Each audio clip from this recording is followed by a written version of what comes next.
Olá, então, aqui é o primeiro podcast do Chalé dos Livros. Eu me chamo Juliano Torres e esse cara aqui é o Gilson Ferreira Machado, professor de História, um cara que eu respeito muito, e eu respeito muito porque os alunos falam muito bem dele. Há muito tempo que a gente sabe que ele tem um grande conhecimento, não só na área de História, ele é um professor há muito tempo na cidade de Caçapava do Sul, uma personalidade caçapavana, talvez não compreendida algumas vezes, talvez compreendida até demais, mas vamos falar desse cara. Gilson, muito obrigado por tu estar aqui. Tu é difícil de encontrar, eu te admiro mesmo como colega, tu sabe muito bem disso, te digo isso, porque tu é um cara que tem conhecimento, eu aprendo contigo, muitas vezes a gente bateu papo assim na noite, tomando uma cerveja, e eu quero que tu me diga assim, primeiramente, o que te levou a ser professor de História? Eu sempre gostei da história, né? Sempre foi uma coisa que me acompanhou desde muito cedo.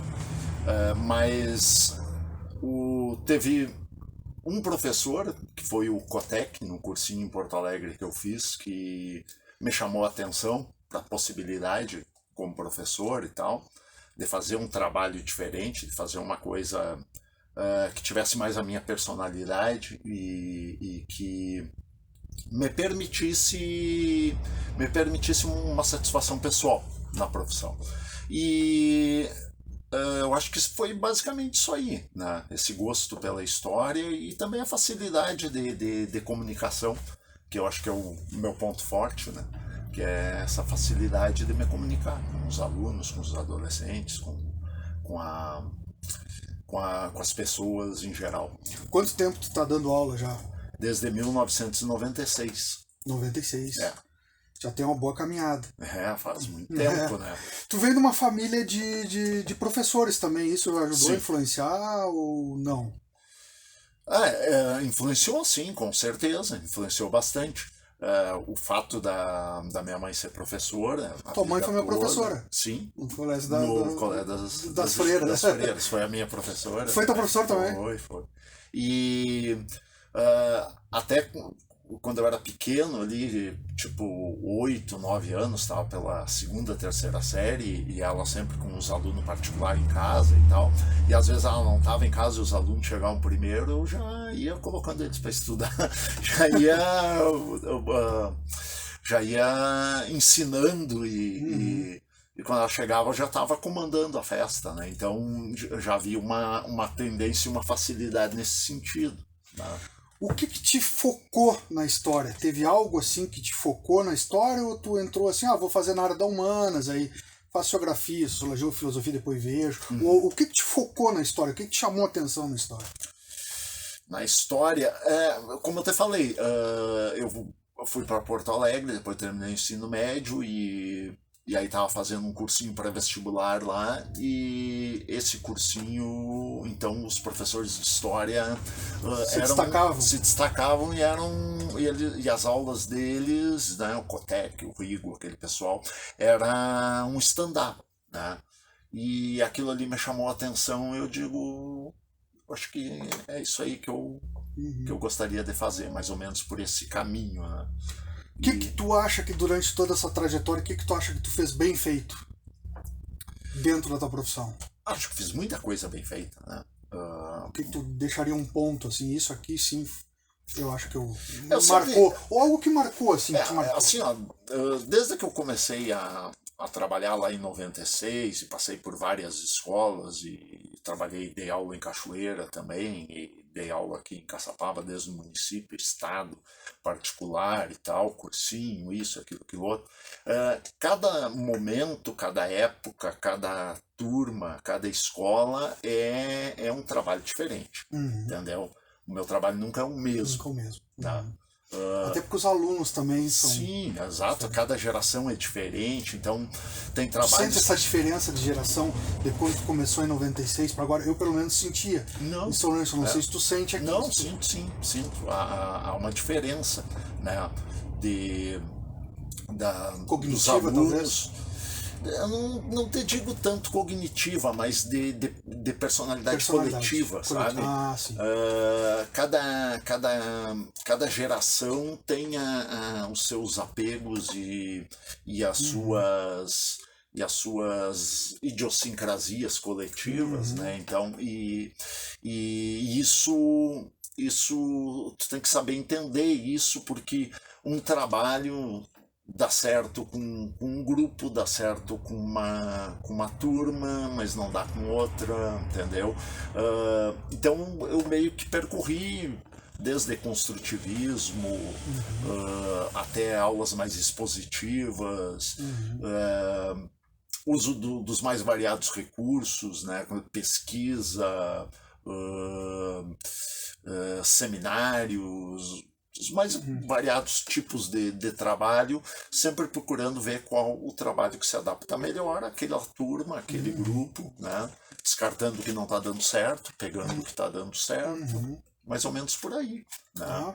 Tu acaba também experimentando, né? Porque tem até para saber o que tu acha que tu nunca mais faria? O que eu nunca mais faria na minha profissão? Ou o lugar que eu não trabalharia, não sei se tu gostaria de dizer, ou se não quer dizer, não tem problema, mas o que tu diz assim, não, isso aqui, esse tipo de coisa eu não quero mais para mim, isso deixa para lá, eu não vou fazer mais, isso não, infelizmente dessa forma eu não vou trabalhar. O que tu descartaria, ou que tu, sei lá, que tu acha que tu não faria mais, não repetiria na tua vida hoje, como profissional? Não, acho que não tem nada assim que eu tenha feito na profissão que dê alguma forma, né, dentro da sala de aula, como metodologia e tal, que eu não faria mais. Eu acho que, principalmente, eu procuro hoje, mais do que nunca, que minha aula seja um momento de prazer para os alunos, entendeu? Tu tem que te sentir bem, tu tem que gostar daquela aula. Se tu alcançou esse objetivo, tu alcançou 80%, 90%. O resto vem meio que junto, meio que a reboque nesse sentido. Eu acho que a autoridade em demasia dentro da sala de aula, né? Aquela coisa que muitas vezes eu acabei cedendo, né, por exigências externas, de ter que ter uma aula mais controlada, principalmente no início da carreira, de ser mais controlador dos alunos, de ser mais dominador da sala de aula em termos da suposta disciplina, né? O que também encerra uma grande mentira, essa palavra disciplina, porque disciplina não é obediência, né? Disciplina é a capacidade de perseguir objetivos, e se para ti perseguir objetivos, tu tem que fazer aquilo que tu gosta, e tu tem que ser livre para experimentar infinitas possibilidades. Então, obediência não é disciplina, né? Essa é uma confusão que fazem, acho que desde o tempo da ditadura militar, propositalmente. Então eu acho que isso aí, eu cada vez eu procuro que a minha aula seja um espaço de satisfação, de realização dos alunos, entendeu?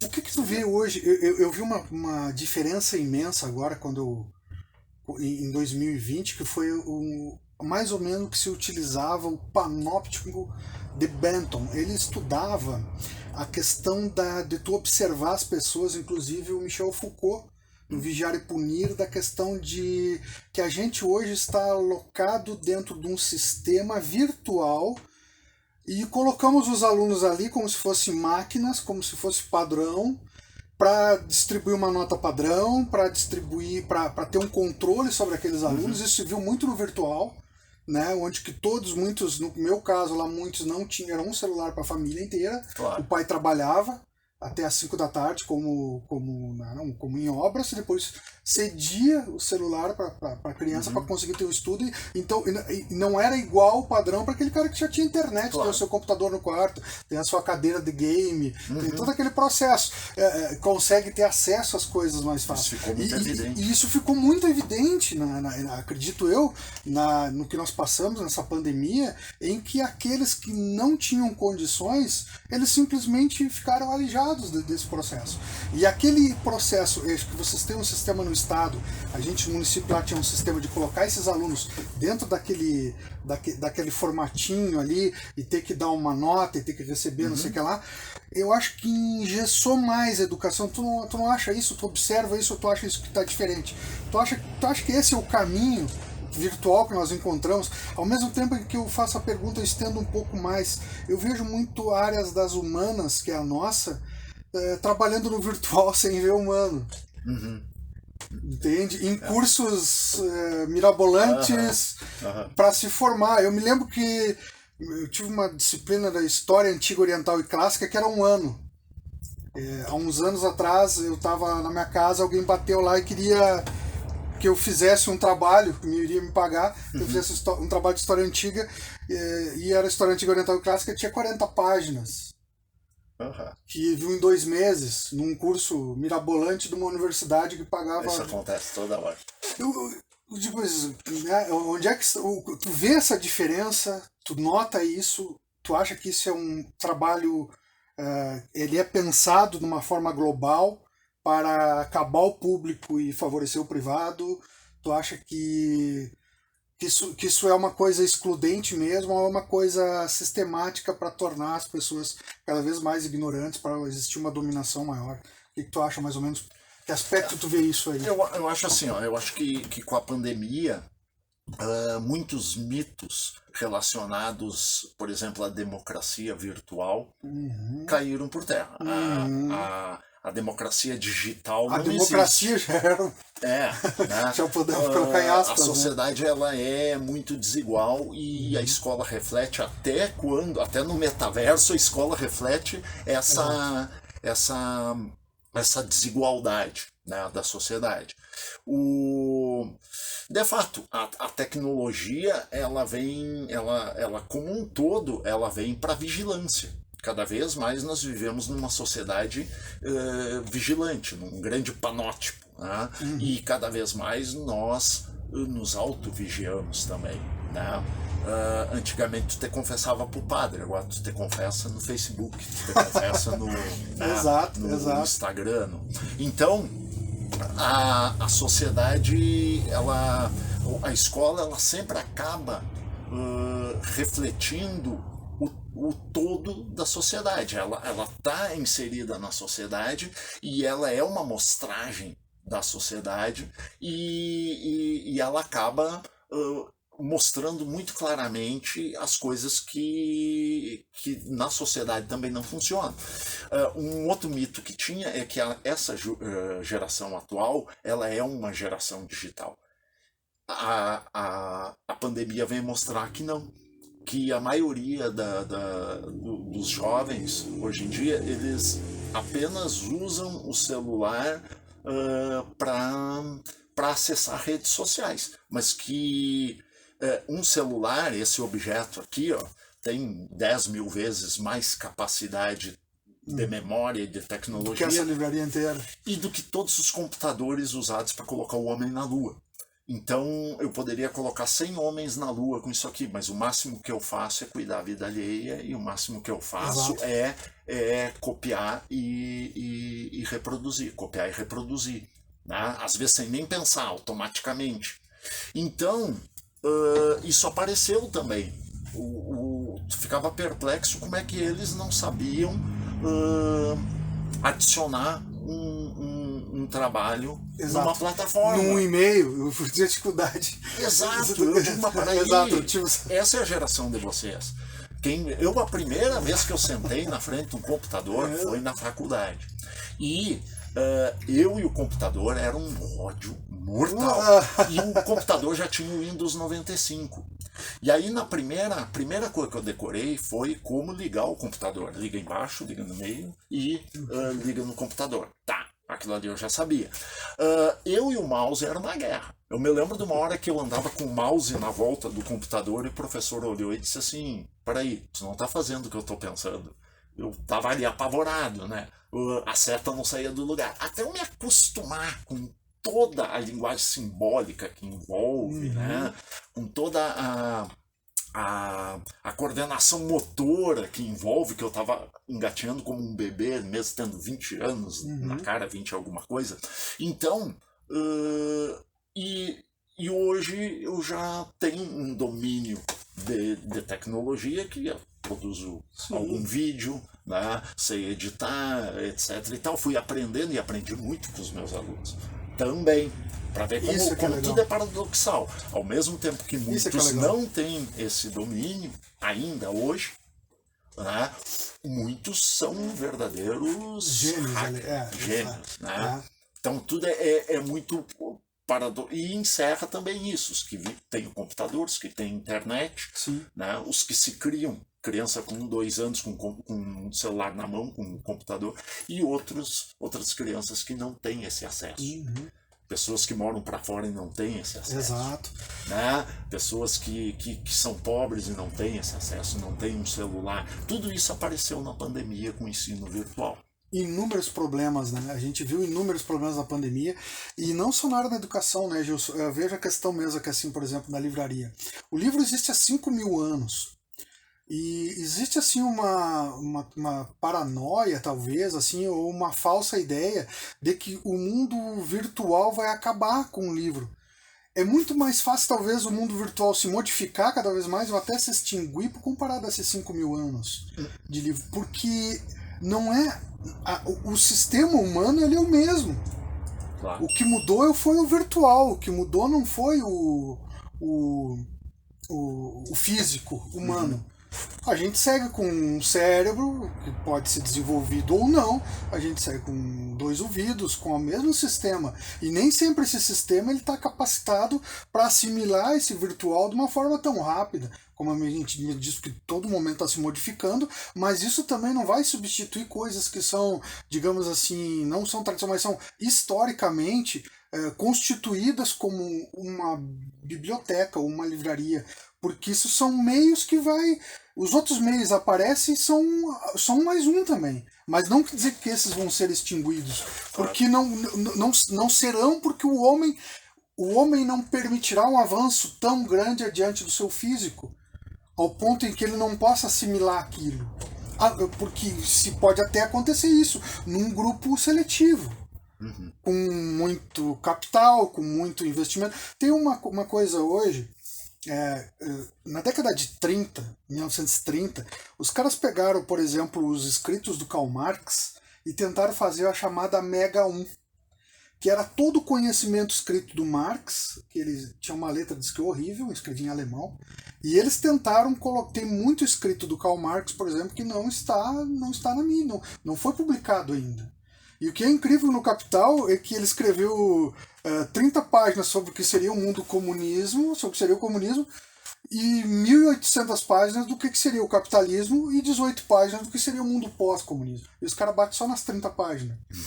Então, e tem muita coisa que ele escreveu que esses caras tentaram produzir, e na época aconteceu aí a guerra, e aí acabou, né? Acabou. Agora eles estão retomando, a partir dos anos 2000, começaram a retomar a Mega 2, e parece assim que vai ser um absurdo o valor que eles vão traduzir várias obras, tomos imensos de obras do Karl Marx, só com, tipo assim, uma obra vai estar 600 euros. Somente universidades vão comprar e existe filólogos traduzindo a letra, tudo.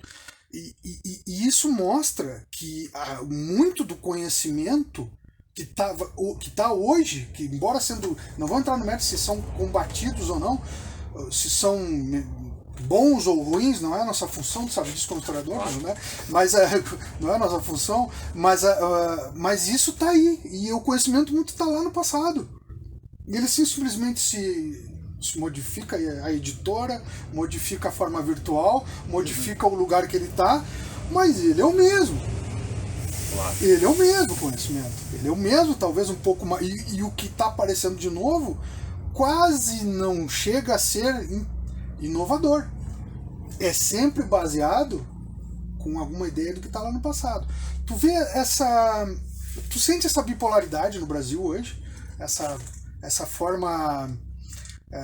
não digo a forma política de ver as coisas, mas eu digo, tu sente essa bipolaridade em que as pessoas parecem que estão sempre divididas. Nós aqui no Rio Grande do Sul mesmo somos sempre divididos. Não sei se tu sente isso na cidade de Caçapava. Tu acredita que nós aqui em Caçapava somos uma cidade conservadora? Com certeza. Tu acha?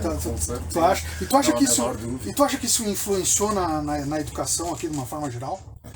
Sim, sempre acaba influenciando até de maneira indireta, né? Porque são as pessoas que são a escola, né?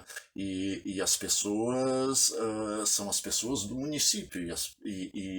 Então há uma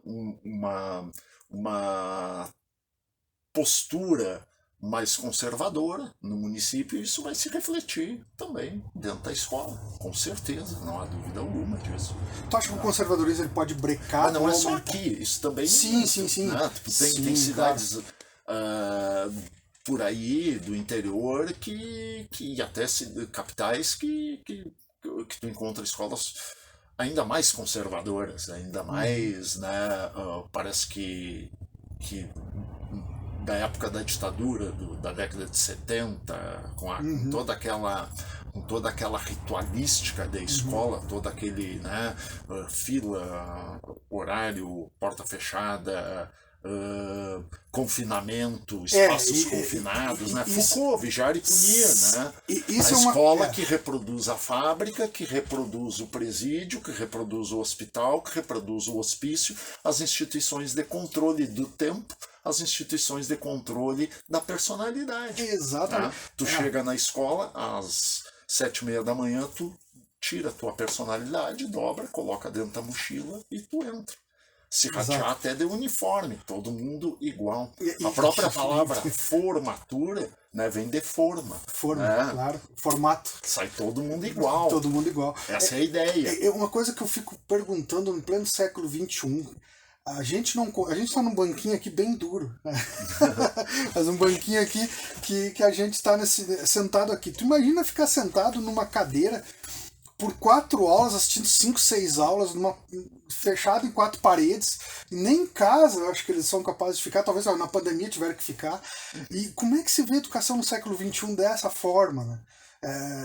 A gente está produzindo os próprios males e depois não sabem por que ocorre tais coisas. E por que é tão difícil repensar esses paradigmas da escola? Eu acho que essa é uma grande pergunta. O que eu noto é o seguinte: há todo um amplo leque, uma parcela muito grande da sociedade envolvida em manter. Manter, escola, claro. Né? Claro, existe uma dominação. Os próprios alunos, nós professores, toda a sociedade, políticos, interesses, de manter essa estrutura. Né? Há um medo de mudança muito grande. Eu acho que eu vejo o aspecto mais de alijar essa nossa sociedade elitizada. Tem a ideia de alijar a educação, torná-la cada vez mais fácil e mais, digamos assim, mais deteriorada para que o privado tome conta em todos os níveis. Em todos os níveis. Eu acho que é também um interesse maquiavélico, né? Maniqueísta de fora, de fragilizar a educação com um projeto político, ideológico e tal. Mas há também uma participação inconsciente de toda a sociedade no intuito de manter as coisas como são, até por medo de mudança. Claro, né? Claro. Toda mudança traz ruptura. Sim. Claro, ninguém tu vê uma propaganda sobre educação. Tipo uma propaganda que agora, 2 anos atrás, estava toda hora na Globo, em várias emissoras, o novo ensino médio. E aí, quando o novo ensino médio, aí aparecia o quê? Aparecia um professor escrevendo no quadro, um monte de aluno sentado e um levantando a mão para fazer a pergunta. Os paradigmas. Eu digo, olha ali, os paradigmas. Tu não vê criança correndo, tu não vê ninguém sujo de tinta, tu não vê nada. Tu não vê ninguém com fome, ninguém com fome, aparece, exatamente, né? Ninguém jogando, ninguém brincando, né? Tu não vê essas... Classe rabiscada, nada. É aquela Parede visão caindo. ascética, né? Aquela visão... Uma visão idealizada da educação. Idealizada, exatamente. Então, há um interesse, né? A gente sabe que há esse interesse. O que tu tá lendo hoje? Nesse momento, o Brasil dos Humilhados, do G.C. Souza. Fui em Santa Maria agora esses dias e aí trouxe alguns livros, entre eles esse aí, novo dele. Eu tava vendo esse aqui, ó, que depois nós vamos conversar. Do Bauman. Bauman é interessantíssimo. Muito bom. Bauman é um sociólogo que acabou nos deixando talvez os últimos pensadores. Bom, nós temos o Noam Chomsky ainda, vivo. Tá danado de saúde, mas tá lá inteiraço. O Noam Chomsky já tá com 90 e tantos anos, né, cara? E não é fácil tu ter uma mentalidade social, voltado para o social, voltado para o coletivo dentro dos Estados Unidos. O pensamento estadunidense, ele é elitizado.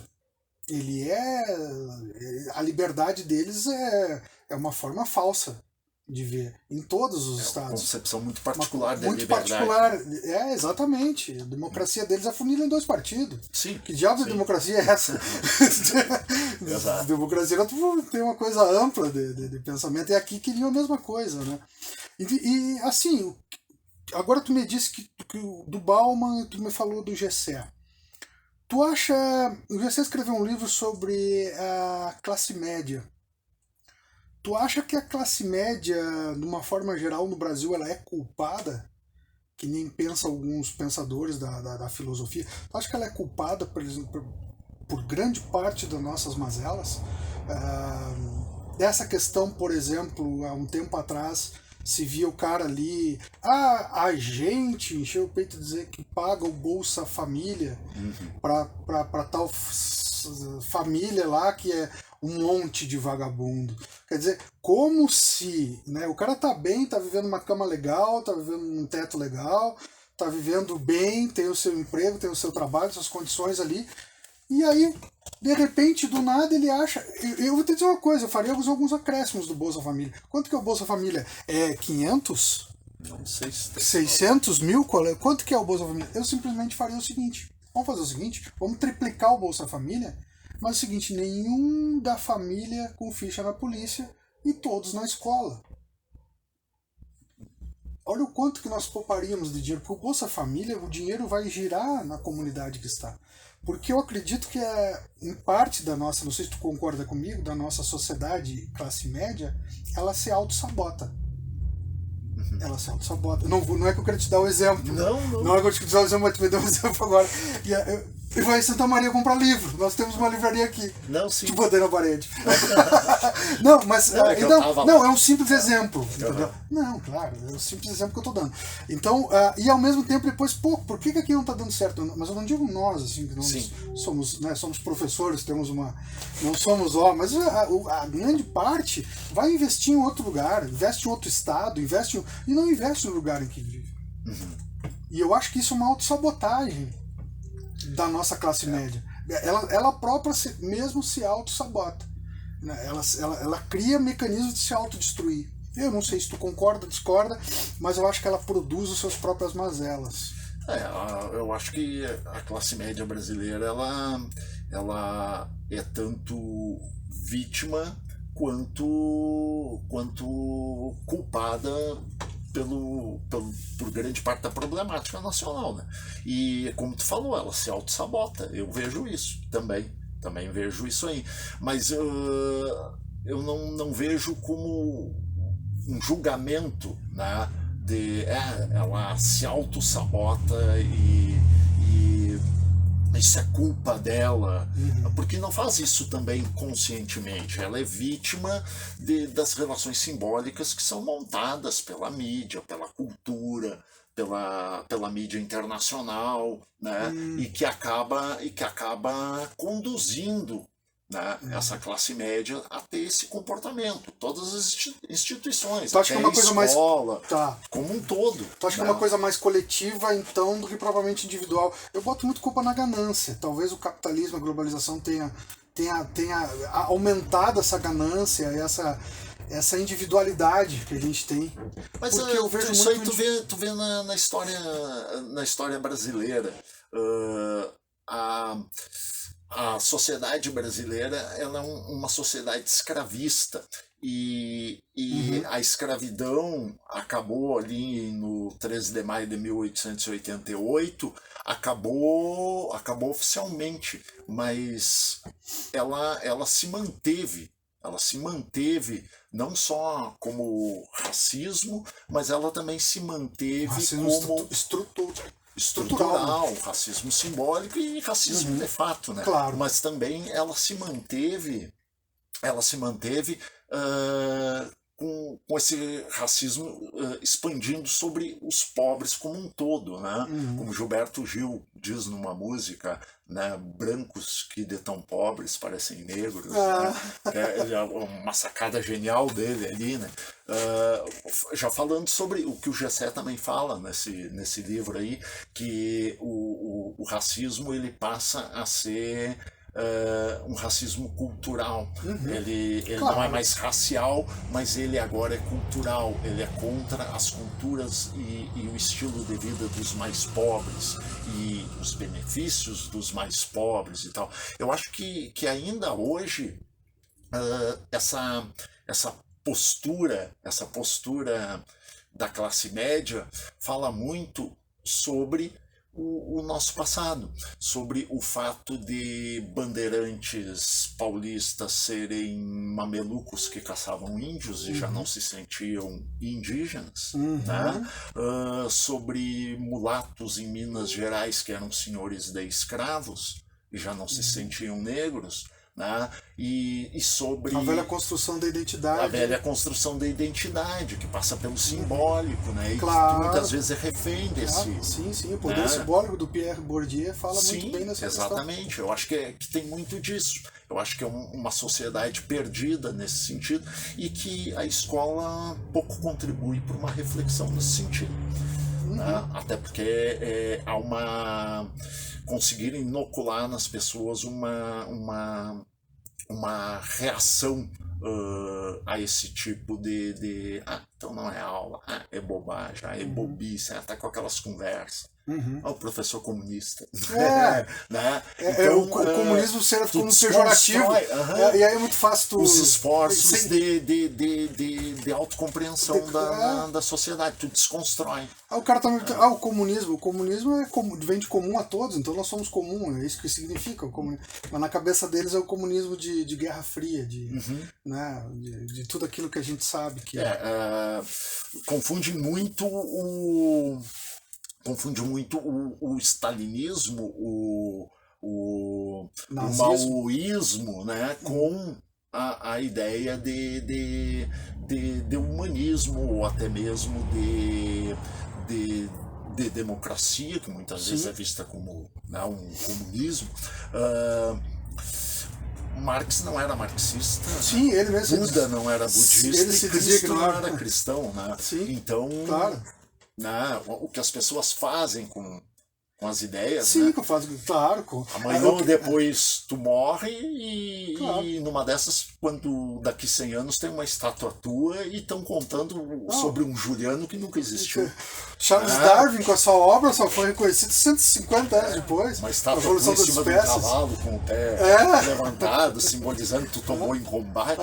E aí todo um Juliano maravilhoso. Pinta um quadro da independência do Brasil. Tá ali pra te defender. Os caras... Né? Nas margens do Rio Ipiranga, nada a ver com o processo. Júlio de Castilhos, no túmulo dele, cada vez mais sempre os vivos serão governados pelos mortos. Ele está falando disso, né? O morto não tem defesa. Tu constrói o morto. Constrói, claro, o morto que tu quer. O herói que tu quer. Dependendo de quem vai fazer a obra. É claro. Tu acha que nós estamos com um problema sério hoje na sociedade brasileira, no sentido econômico, após a pandemia? Tu acredita que isso sim, não, e se sim, tu vê alguma saída aí? Eu vou falar os meus achismos, né? Porque com certeza Não, a inflação está aí, o desemprego está aí de novo, a fome está aí outra vez, parece que retornamos aos anos 80. Os anos 80, né? Carimbava as etiquetas, os preços no final do dia. No final do dia. Começava às 9 horas da manhã um preço, terminava às 6 horas overnight, todos os dias o dinheiro rendia por dia. Exato. Né? Parece que retornamos àquela loucura toda de novo. Então, parece que estamos a caminho disso. Eu vejo sim, eu vejo um descontrole econômico muito grande, mas eu não tenho os meios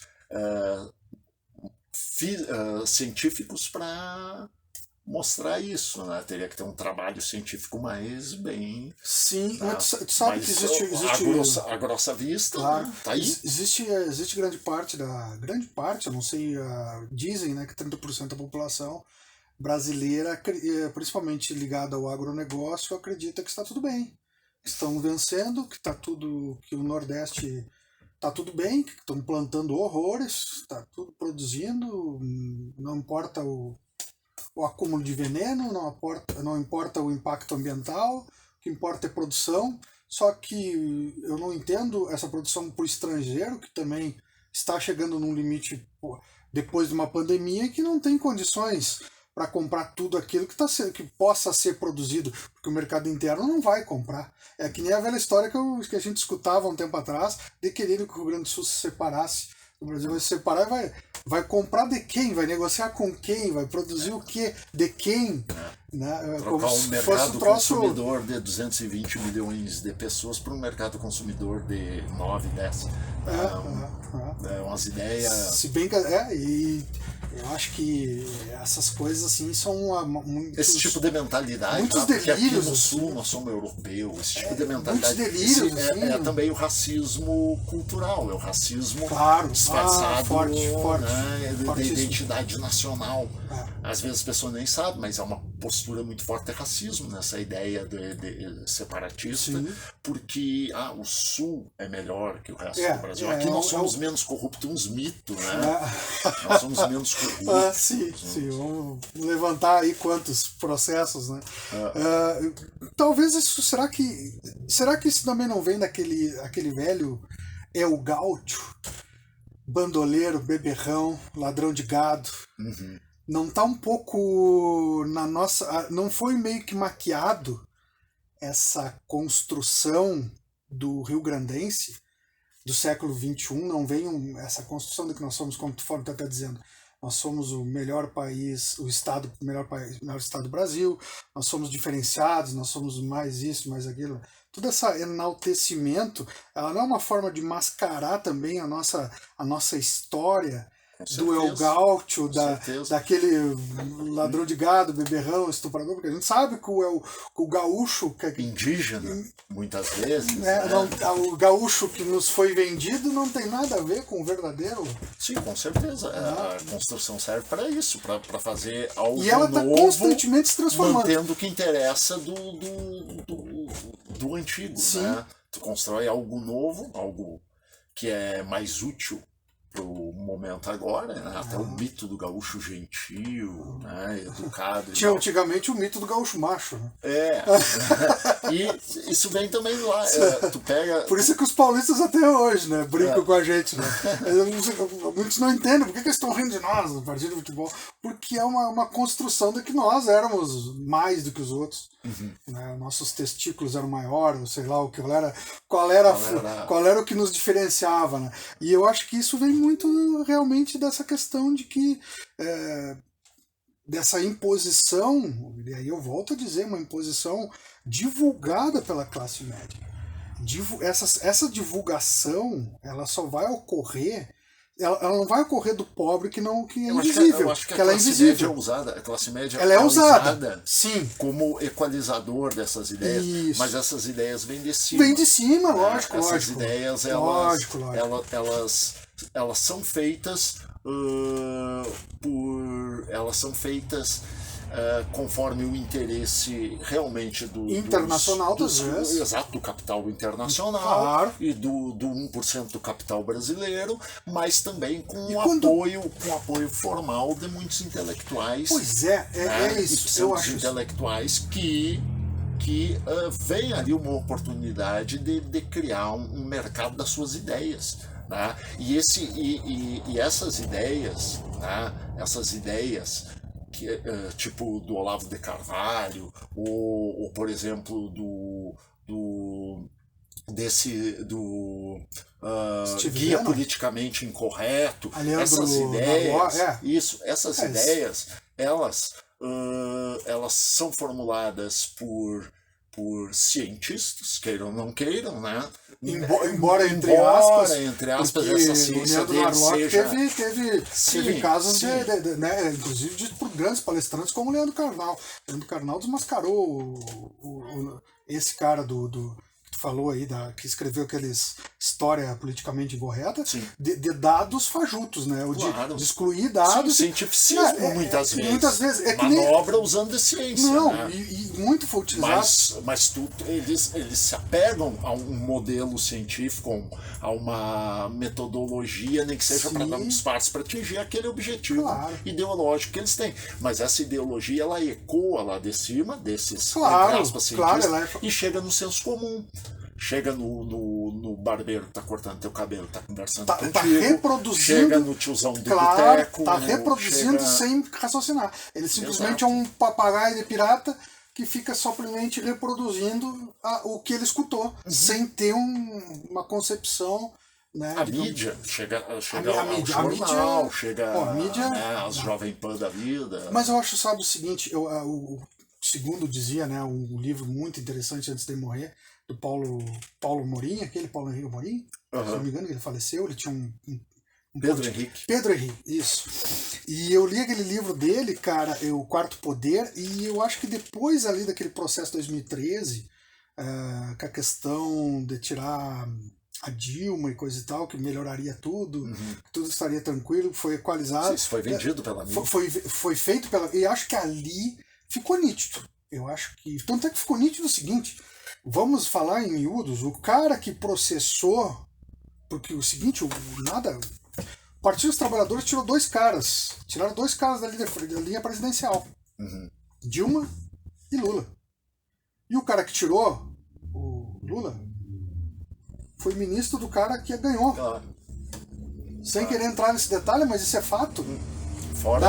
A gente não pode esquecer. A gente não gravações do Intercept, em qualquer outro lugar, né? A gente está falando de fatos. Do mundo democrático, né? Inglaterra, França, Holanda, Alemanha, Estados Unidos seria uma coisa. E aqui foi pro plano da pessoalidade. Esculhambaram com o Glenn.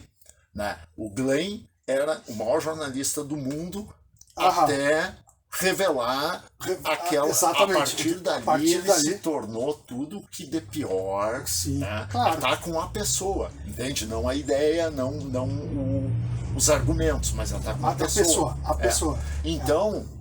E porque ele trouxe uma coisa que tirou da mão do grande mainstream, digamos assim, da publicidade e do jornalismo.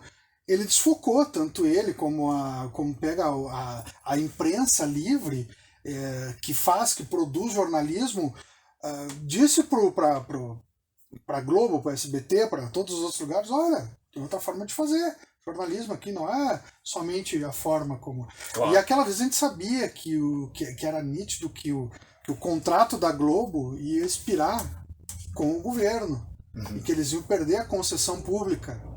E quando o presidente Temer assume, renova a concessão pública da Globo, graças à propaganda que tinha feito para derrubar a presidente Dilma, e aí aparece a Globo em si com Temer, depois levamos ao que levou. Foi o único lugar do mundo em que o Moro descobriu, não existiu processo nenhum no mundo, em que CNPJ é corrupto.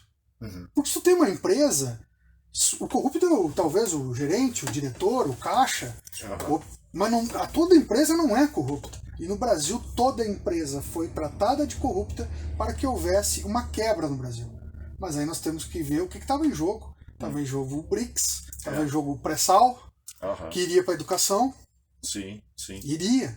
Iria. E alguém tomou conta disso. É. E até o próprio depois Partido dos Trabalhadores acabou leiloando grandes partes de petróleo ali no Rio de Janeiro.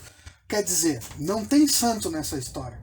Mas eu acredito que esses fatos, os últimos fatos das últimas 2 décadas do Brasil, junto com pandemia, com impeachment, com crises, com 2008 Bolsa de Valores ali do imobiliário norte-americano, nos colocou numa conjuntura hoje brasileira no qual nós poderíamos estar muito melhor.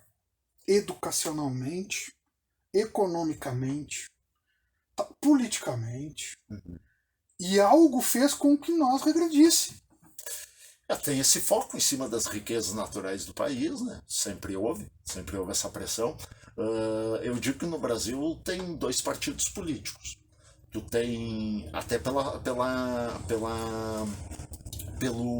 balança de forças, tu tem de um lado aqueles que defendem o controle dos recursos naturais brasileiros, que defendem estatais, que defendem, de certa forma, o funcionalismo público e que defendem, de certa forma, uma soberania nacional. E tu tem o outro partido político que, geralmente, defende um Estado mínimo, defende a fragilização do funcionalismo, defende a privatização dos recursos naturais para o capital internacional, né? E esses 2 grupos estão, eles disputam poder desde o tempo de Getúlio Vargas. Se tu olhar lá, eu mostro muitas vezes para meus alunos vídeos e eu digo, o que vocês estão vendo aqui, né? Tá lá a bandeira do Brasil, o combate à corrupção, o Deus acima de tudo, acima de todos, a defesa da propriedade, o medo do comunismo, né? E isso aparece, 50, isso aparece em 54, o suicídio de Vargas, isso aparece em 55, na tentativa de impedir que Juscelino Kubitschek, que representava o ideário de Vargas, né, que representava esse primeiro ideário. Quis fazer as reformas de base. E isso depois em 61, depois em 64, depois em 2000 e nos Estados Unidos a mesma coisa, 16. Só que de forma diferente. Tanto é que a caneta vermelha, de nota vermelha, vinha ligada ao que seria o perigo vermelho. Mas nos Estados Unidos tem uma coisa. Nos Estados Unidos, os 2 partidos, republicano e democrata, são quase a mesma coisa. Quase a mesma coisa, e eles, e assim, ó, convergem. Os Estados Unidos, eles têm a consciência da importância do controle de setores estratégicos dos seus recursos naturais e da sua soberania nacional. Fala em privatizar a NASA. A NASA é uma estatal. Fala em privatizar a NASA, né? Fala em privatizar setores que são importantes estratégicos, né? Que nem o Noam Chomsky, que a gente citou. Não, e na NASA, né? A NASA teve a operação Paperclip, que foi trazer os grandes cabeças do nazismo da Alemanha, trouxe para dentro dos Estados Unidos, por isso que lá o nazismo lá para deles é a coisa normal. Quem fundou a NASA foi o Werner von Braun. Sim, foi os nazistas. O oficial nazista inventor da bomba V1 e V2. Exatamente. E que foi perdoado e virou herói nacional, inclusive sendo entrevistado pelo Ludovico von Pato. Ele trouxe vários vários outros nazistas vieram com ele ali para formar a NASA, muitos. Tudo tranquilo, né? Claro. Tudo tranquilo. Os gênios, os cientistas nazistas, ou pararam na União Soviética ou pararam nos Estados Unidos. Mas os que foram para Nuremberg eram os idiotas que foram mortos do poder, os idiotas. Política. Os que a foram política. A cúpula, que não eram úteis, só sabiam fazer guerra né? Exatamente, é mais ou menos isso. Estavam lá. E nós, né, com a nossa história, voltamos a repetir os velhos erros. Gilson, voltando um pouco mais ao nosso... Já demos uma olhada no estado, no Brasil, no mundo. Voltando à nossa cidade. sobre nossas Caçapava. Tu acredita que... Como tu acha que vai estar Caçapava daqui a 20, 30 anos? E o que precisa para nós dar uma melhoradinha? Culturalmente, no aspecto cultural, no aspecto social, o que tu acha, quais são as nossas fragilidades, ou quais são as nossas problemáticas, e o que nós temos de bom, né? É complicado falar de futuro, complicado tu fazer previsão. O que eu digo é o seguinte, o que foi o grande divisor de águas na história de Caçapava? O que realmente mudou e impactou Caçapava nos últimos 50 anos? A Unipampa. Né? Foi o impacto mais simbólico, foi o mais visível, não simbólico, mais visível, o impacto mais visível. Foi que realmente tu viu gente diferente, a economia se mexeu, a cidade cresceu, ficou até com um aspecto de uma cidade um pouco maior, deixou de ser aquela cidadezinha antiga, das casinhas antigas, prédios e coisas surgiram, né, a partir da Unipampa. Esses 20 anos Caçapava cresceu muito. Né? Então, nós conhecemos Caçapava antes da Unipampa. Economicamente, claro. Economicamente e também em tamanho e culturalmente também. Né? Eu faço somente um porém. Eu concordo com tudo que tu disse. Eu não vejo estrategicamente para longos 10, 20, 30 anos a área das humanas nesse processo. E a área ambiental nesse processo. A área ambiental, de cuidados ambientais. Eu acho que esse é um ponto de interrogação para a gente. Eu concordo com tudo isso aí, mas eu concordo que ao mesmo tempo que nós lidamos com extrativismo, eu faço um ponto de interrogação na questão ambiental. Até que ponto ela está sendo cuidada? Qual é o impacto? Sim. A médio, longo prazo. Isso depende muito também das políticas nacionais e até internacionais, né? Até preço de commodities e outras coisas mais. Então é uma coisa complicada de fazer qualquer tipo de análise em termos de futuro, como é que tu vai falar, né? Mas o turismo poderia ser uma boa, mas sempre se fala em turismo e nunca se faz nada, né? Inclusive esse ano é ano de eleição, não aqui, mas vai se falar muito em educação e nunca se faz nada, né? Também o turismo, sempre tem eleição municipal, turismo, nunca se faz efetivamente nada interessante nesse sentido. Tá, teve algumas experiências, como aquela lá nas minas do Camaquã, que teve relativo sucesso, né? Relativo êxito. E algumas outras tentativas com êxito um pouco menor. Então, a questão do turismo sempre é isso aí, fica em aberto, ainda não se achou um ponto que realmente crie um turismo viável, né, no município, ainda não se achou esse ponto, isso é uma verdade, né? Esse ponto ainda não foi encontrado, como por exemplo Gramado tem o seu ponto e tem turismo que se mantém e que cresce, tá? Por exemplo, Torres, outras cidades que encontraram o seu ponto, por aqui, o caminho, né? Aqui ainda não. Então,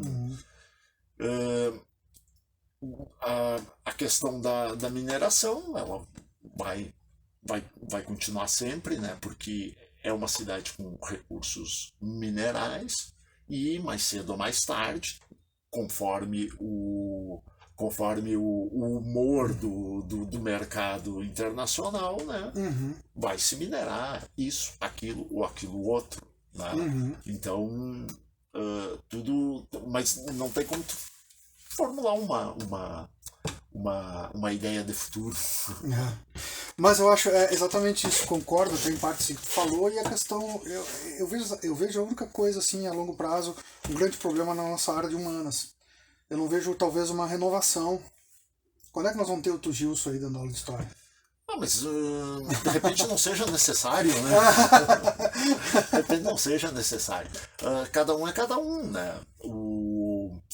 E E outros vão aparecer com outras abordagens, mas com acho outra. Mas eu não quero. Não sou um fundador de uma religião. não! Tudo que eu não quero. Mas digamos assim, porque o diferente, para mim, democracia é saber lidar com as diferenças. Sim.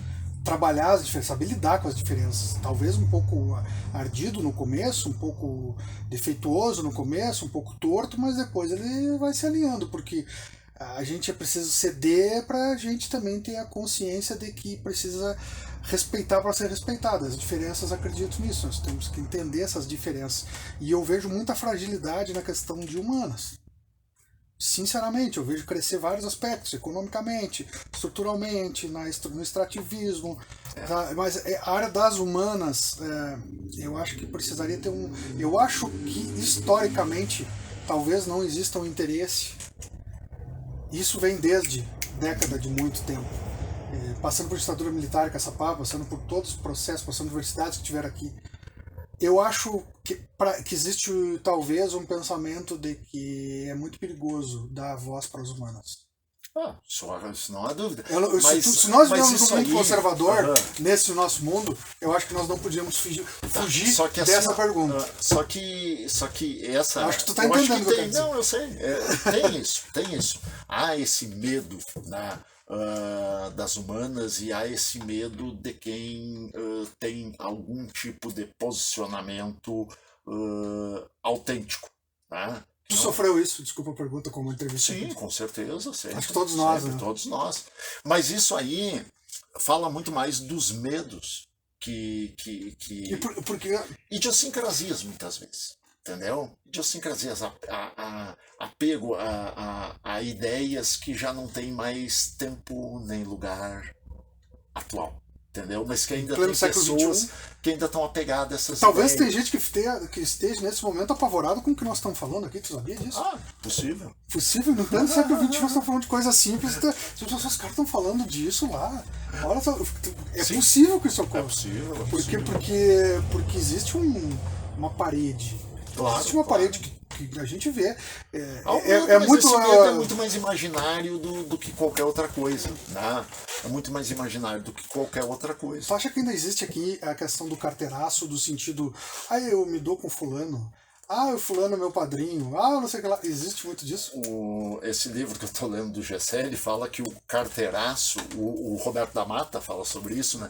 O carteiraço é... O lobby. Exato, é uma das formas de manifestação da nossa sociedade classista e elitista, né? Mais comum. É o carteiraço. E ele dá mais certo em cidades do interior. Porque no centro existe uma certa pulverização. Mas também pode dar errado, né?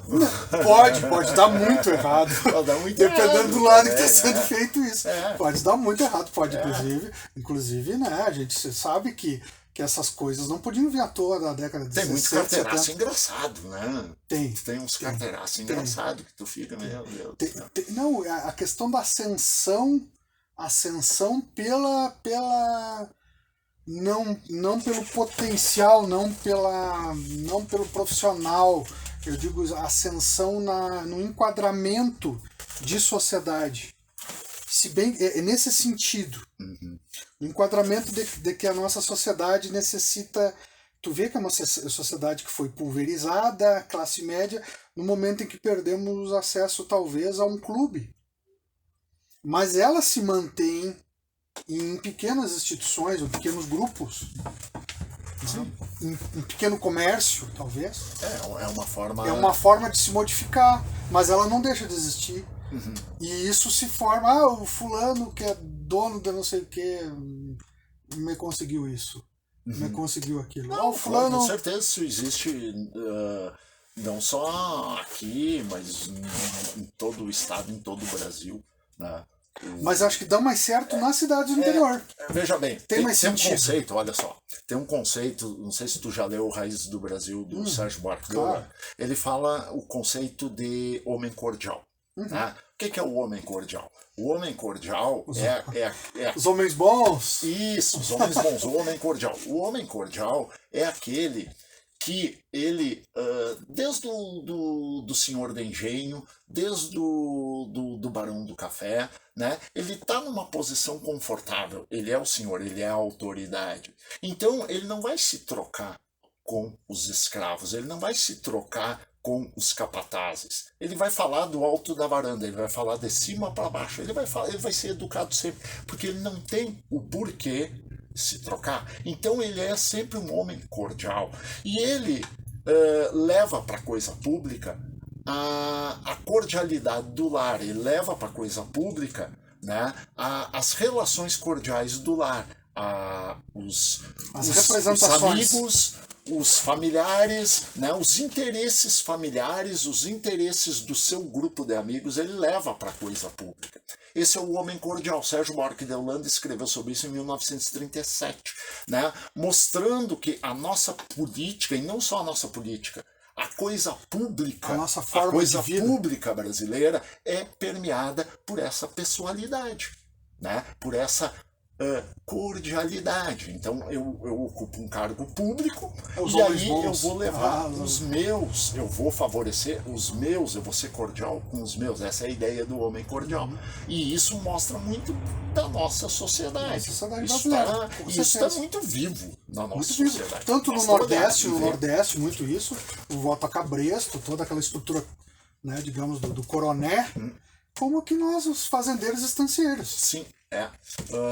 Mas veja bem, como é mais fácil enxergar no Nordeste, o nordestino como o que aceita o coronelismo e até mesmo contribui com o coronelismo e até mesmo é o coronel no Nordeste, e nós não vemos isso no aqui, mas aqui também é muito vivo. Lógico, é a mesma estrutura. Na mesma estrutura. Com nomes diferentes, talvez. Isso aí, o próprio Gessé coloca, é uma forma também de racismo cultural, né? O nordestino. Né? Claro. Toda a questão da... com certeza, com certeza. Gilson, foi um prazer imenso ter estado com um amigo. Muito obrigado, cara. Eu acho que isso aqui é muito importante a gente ter esse registro. Eu espero que outras pessoas também vão aparecer aqui, vão ser convidadas. A gente vai bater um papo livre, legal. Muito obrigado.